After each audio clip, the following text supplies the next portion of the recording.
Hello everyone, welcome to the show where we rate and rank every episode of It's Always Sunny in Philadelphia. I'm Andrew, I'm joined with Ian. Hello Andrew. And we have done a little pilot episode, and this is us officially starting the series with Season 1, Episode 1 of It's Always Sunny in Philadelphia, The Gang Gets Racist. In this episode, the guys hire Dee's friend as a promoter for the bar and get more than they bargained for. Charlie seeks black friends to prove he isn't racist. So Ian, what do you think of this episode?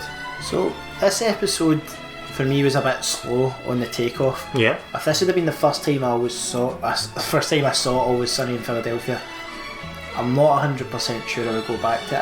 I don't know about you, I just felt it was really slow. I know all the characters and I know who I'm looking at, but I actually found myself for the first bit of the episode sitting on my phone. Yeah. And then when I realised, hang on, I need to go and talk for 20 minutes about this, I found myself zoning back in.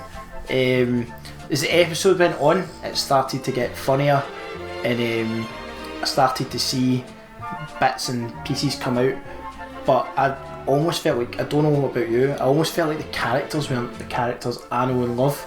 No, they definitely change as the seasons go on, but I think we'll come to that as they change. Yep. So at this particular moment in time, we have to take them as they are. As they are, right. And as they are at the moment, it's just three guys and a girl. Mm-hmm. And there's really not much to the personality at all. And we've got to remember this is the pilot episode, so this is the one that when it came out was meant to grip you and make you want to watch the show. Yeah, it would not. I don't think it was much of a sticky episode. It's not the one that gets you to enjoy the 100%. Show. It got me laughing though, I'll 100% admit that. Yep.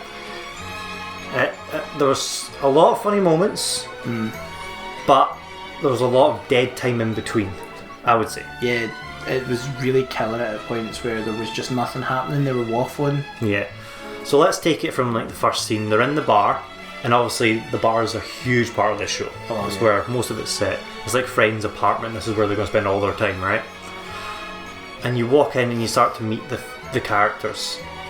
And I think if you're watching it for the first time, you'd struggle to remember their names, because they're all so similar. They're also said very quickly, and it's not there is no kind of introduction, it's just we're already as if we're ingratiated already, we're taking part in a conversation. Yeah. And you're also getting introduced to another character that you're never going to see again.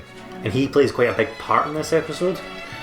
Yeah, with 100% up until the end of the episode, you would think, oh, I need to take an interest in this guy, and then you move on to other scenes where like his sister's saying, oh fuck, I have to know who she is now. To the waitress, is she going to be back? You know what I mean? I think it was they could have done it a wee bit better if there had been less people in it. Something that's interesting, most of the episodes to come will be just in the bar, and that'll be it. They obviously go a lot of different places, but the majority of the time is going to be spent in the bar. And then this episode, considering this is the pilot, and I think they have the budget like $200, like it's a minuscule budget for this thing. They have the inside of the bar, they have the outside of the coffee shop, they have the inside of the coffee shop, they have the campus outside and the campus inside. That's a lot. They also have a bedroom. And a bedroom? Yeah. So that's a lot of different areas. Yeah, it's absolutely. Most of it you won't see again. Very ambitious pilot. So if we talk about the characters individually, I think the one that strikes me the most is the character who will change the most as time goes on is Charlie. Because at the beginning here, the first time we're seeing him, the way he was originally intended to be written is just as a guy. Yeah, just like a kind of bloke, very, very sharp, and like you see him absolutely spanking somebody at dominoes. Like the Charlie you would know by about season 12, you would imagine would try to eat the domino. Yeah. And you've got Dennis, who, to be fair, you learn a little bit about how vain he is. Yep. He shows the most development to be his true self. Yeah. And you've also alongside Mac, maybe. Yeah. Mac, you don't see any of his religious side that will come out later, but you can definitely see the early signs of what he's going to be like around people who are different, right? A big theme in this episode is obviously racism, and there's a few sticky moments. There's a few moments that come up, and obviously it's done for comedy, but watching it now in 2019, and this came out in 2005, so it's a long time later. We're talking 14 years later, right? So It's we're watching hard it. to watch. Yeah, we're watching it with a different mindset. And I think if you're going as someone who's never watched It's Always Sunny in Philadelphia, I think this might even turn you off. Yeah, I'm not gonna lie. Like, I think I only watched it a couple of years ago, but I said I started in season 10. I think if I watched a programme and somebody dropped a hard N-bomb in the first 5 minutes, I would really be questioning the programming I had switched myself into. But as you say, it's like 14-year-old content. Times, like, as much as we don't think so, times have really changed in 14 years.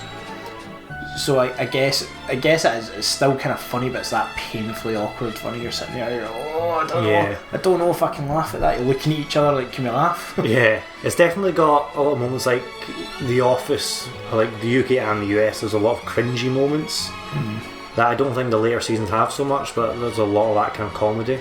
Yeah. But with that in mind, what was your favourite moments out of this episode? Oh God, I really, really liked that bit where Charlie's going on about how he can't play dominoes. Yeah. And then the next thing he's like, boo! The other bits that made me laugh was the whole Dennis being vain thing, because it really reminds me of a boy I used to work with. I won't tell stories, I won't name names, but 100%. Yeah. It reminded me so much of someone that had me laughing. And then there's quite a few good funny bits personally. I hope I don't steal all the good ones. But I like the bit where she's like in telling the promoter guy that they're miserable and they hate it, and it jump cuts and they're throwing money about, they're jumping up and down, screaming, going mental.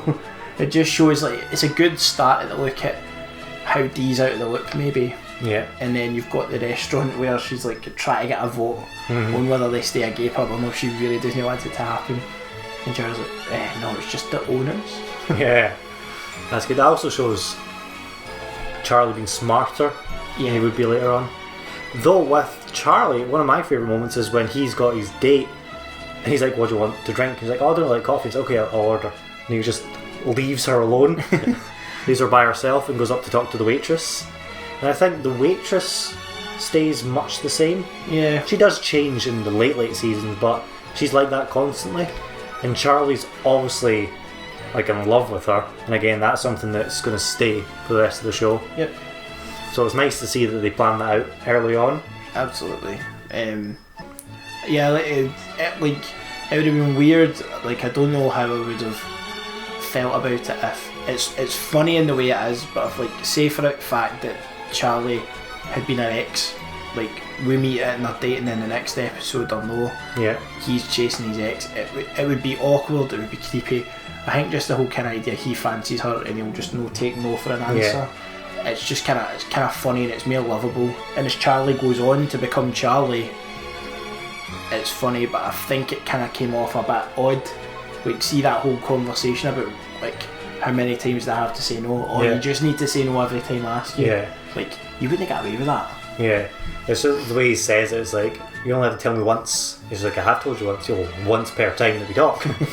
It's one of those, it's funny, but like, it's funny because you know it's not real. Yeah. If that makes sense. Yeah. And what about Dee's character?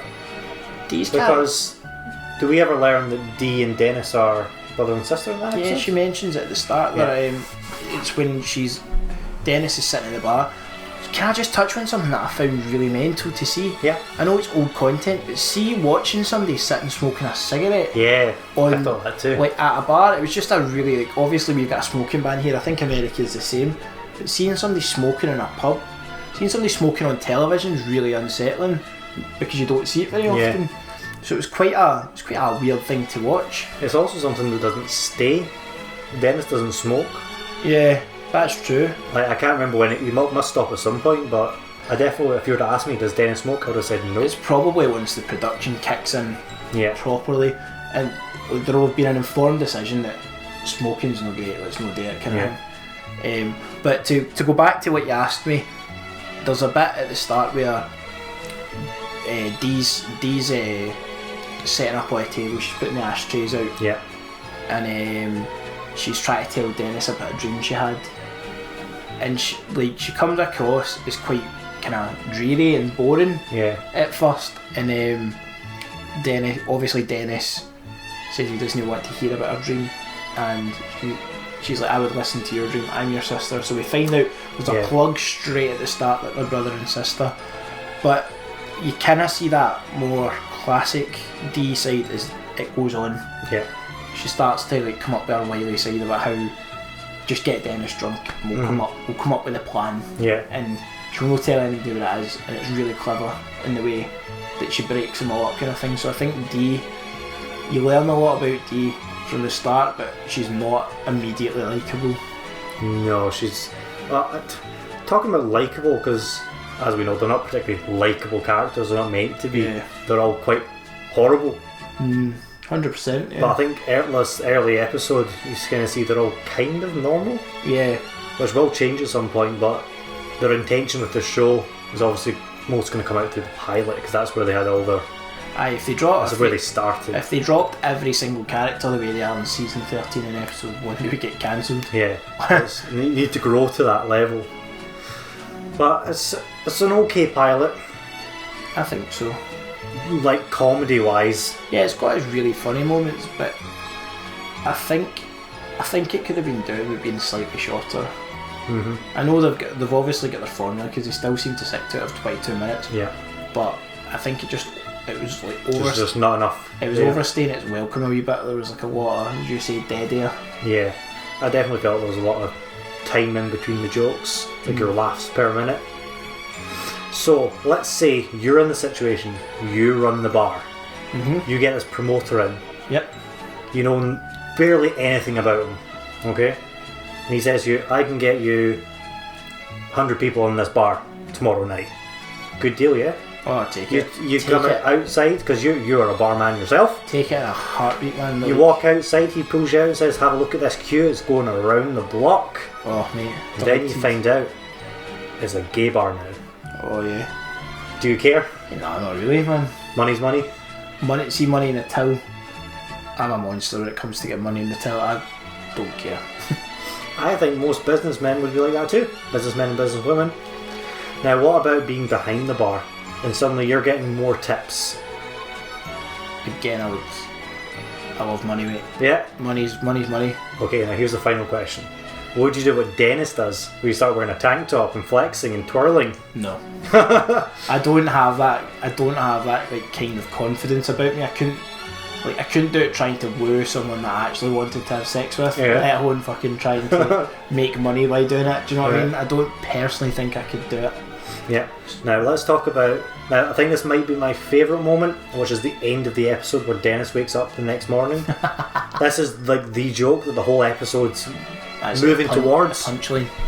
So he wakes up in bed and you've got the moment where he rolls over and sees there's a woman, inverted commas, lying next to him. So the way they do that is so relatable. The way they do that, if you've ever woke up somewhere that you didn't realise you were going to be, and you roll over and there's somebody there, you do have that kind of moment, like, ooh, shag up, and then you see the way he lifts the thing to have a wee look at her, see if she's good looking or no, and then he lifts the thing to see if he's, presumably in my head he lifted it to see if he was naked, if he'd had sex, kind of thing. And he's like, oh, and because you see him do the wee nod that he is, and he puts it back down, and then obviously he goes in for a cuddle. I just thought the way they'd done that was brilliant. Like, it's like, if you know, kind of like everybody's been there, kind of. Not everyone's been there. I personally can say I haven't been there, where like turns over and it's a dude, and then I got up to freak out and a big guy comes back for the shower. Yeah, I think that's the thing that really makes this, and this is the real humour of Always Sunny starting to come through, is that kind of double punchline where he wakes up next to this guy and starts to freak out, and then he gets that little moment of relief where it's like, it's just hand stuff. Where it's like, that's not a good thing in his eyes. Yeah. But it was going to be worse. But at least he didn't take it up the tailpiece. And then you've got the moment where this other guy just comes out of nowhere. It's the fact the guy's like double the size of him. We've got it as a kind of pause screen on the TV just now, the moment where the guy scalps his arse. And what a moment that is. Yeah. What a question to ask someone. Is it, how's that ass feel? What? Like a proper scalp. Yeah. So that is the pilot episode. Now, as it stands, that is also the best and the worst episode. Yep. As it is the only episode on the list. It's very true. What are your future predictions for where you think this is going to lie? My future predictions are... I wouldn't say it'll be the worst episode. Yeah. But it's definitely going to be at the bottom of the tree. Bottom tier. Yeah, we were talking before about how television shows and movies tend to have like bottom, mid and top tier. Yeah. I think the Marvel movies really have that. Absolutely. No one agrees on the order, but people tend to agree on top, mid and bottom tier movies, roughly. So I would agree. I think this is going to be in the kind of bottom tier, but I think you're going to sit. I think you're going to sit in about the bottom 50 somewhere. Yeah, I think it's going to be bottom 30, bottom third for sure. I couldn't, when you've got a couple of hundred episodes to go, say, "Oh, it'll be the worst one," because it probably won't. Yeah. But I would definitely say you might be sitting bottom 50, just because the characters are all going to come into their own. They're all going to come. We'll see by the time we get to the end. We'll have our favourites. We'll have our coming out of that. I don't really like any of them, if I'm honest. I couldn't pick you. I don't course yet. Do you know what I mean? Yeah. I can tell you, when I first heard about Always Sunny in Philadelphia, I heard some people talking about it so passionately and saying it was so good. I was like, yeah, I'm definitely going to watch that. And watching that first episode, I was like, whoa, this is barely okay. Like, this isn't what I was expecting at all. It's not super funny. It's not super relatable. I got warned not to start on season 1. I got told I was told completely honestly that I could get away with skipping it. Yeah. That it wouldn't change my opinion on it. Basically everyone says it. If you get by season 1 and you think it's alright, you're going to love it. Yeah. The second you get Danny DeVito in, you're going to... We'll come to that when it happens. Spoilers. Just because you didn't know. But we'll see how it progresses. At the moment, this is the only one on the list.